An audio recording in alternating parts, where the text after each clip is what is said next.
नमस्कार दोस्तों। पूरे देश में इन दिनों सबसे ज्यादा चर्चा अगर किसी बात की है तो वो है बाबा साहब भीमराव अंबेडकर की और दलितों की, संविधान की।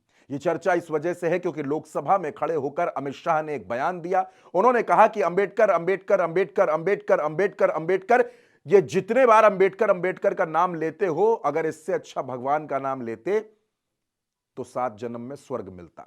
अब इस बयान पर विपक्ष भड़क गया और विपक्ष का कहना है कि यह संविधान निर्माता बाबा साहेब का अपमान है और इस अपमान को विपक्ष बर्दाश्त नहीं करेगा।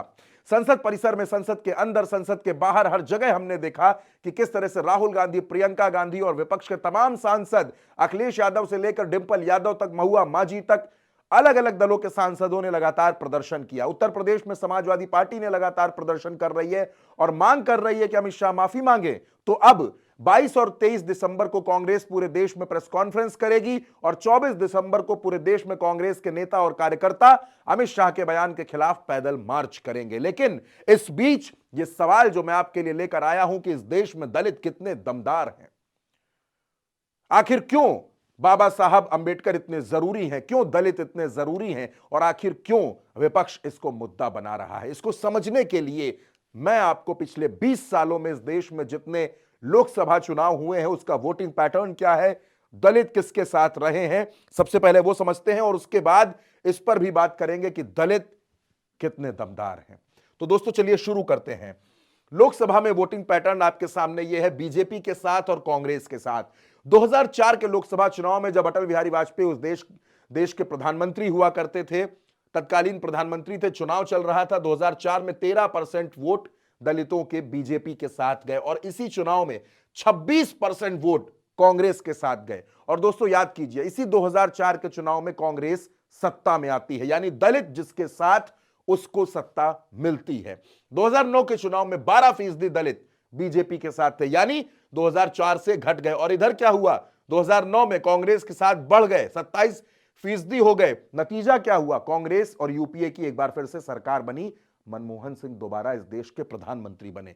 2014 में खेल पलट जाता है, नरेंद्र मोदी प्रधानमंत्री पद के दावेदार, भारतीय जनता पार्टी और एनडीए की तरफ से 24% वोट्स बीजेपी के साथ जाते हैं, बीजेपी की प्रचंड बहुमत की सरकार बनती है। और 2014 में कांग्रेस के साथ क्या होता है, 8% का नुकसान, 19% पर कांग्रेस आ जाती है। 2019 की बात करिए, बीजेपी को बड़ा बूम मिलता है 10% का, 34% वोट्स मिलते हैं दलितों के, नरेंद्र मोदी प्रचंड बहुमत के साथ प्रधानमंत्री फिर बनते हैं। 2019 में कुछ बढ़ोतरी, लेकिन 20% की कांग्रेस को हुई, लेकिन सत्ता नहीं मिली। 2024 का लोकसभा चुनाव, बीजेपी को नुकसान हुआ 3% का, सीटें घटी, 240 पर आ गई, लेकिन एनडीए की सरकार है, नरेंद्र मोदी प्रधानमंत्री हैं।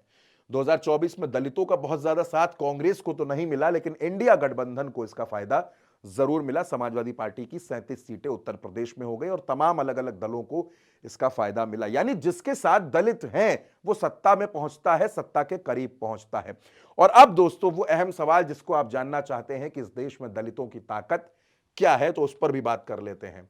दोस्तों देश में दलितों की आबादी, यह आबादी अनुमानित है, लगभग में है, क्योंकि 2011 के बाद से इस देश में जनगणना नहीं हुई है। 2011 के आंकड़ों को अगर आप देखेंगे, अब यह तस्वीर बहुत बदल चुकी होगी, लेकिन हम आंकड़ों के हिसाब से चले तो आबादी तकरीबन 20.13 करोड़ है, यानी 20 करोड़ 13 लाख से ज्यादा की आबादी दलितों की है।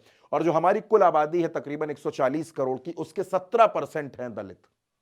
ये बहुत बड़ा आंकड़ा है दोस्तों, बहुत बड़ा आंकड़ा है दलितों का। अगर बात करें देश के अलग अलग जिलों की, तो 74 जिलों में दलित 25% से ज्यादा हैं। 543 लोकसभा सीटों में से 84 सीट आरक्षित हैं, यानी एससी रिजर्व्ड हैं, जहां सिर्फ कोई दलित ही चुनाव लड़ सकता है, कोई दलित ही सांसद बन सकता है। अगर आप बात करेंगे उत्तर प्रदेश की, तो मैं कुछ सीटें भी आपको बता सकता हूं, जैसे मोहनलालगंज की सीट है, जैसे बाराबंकी की सीट है, ये सुरक्षित सीटें हैं। हरदोई की सीट है, मिश्रिक की सीट है, ये एससी रिजर्व लोकसभा सीट्स हैं दोस्तों। इसके अलावा दोस्तों 173 लोकसभा सीटों पर दलित वोटर्स असरदार हैं, यानी 173 लोकसभा सीटों पर ये जिताने और हराने की क्षमता रखते हैं, जिताने हराने का दम रखते हैं।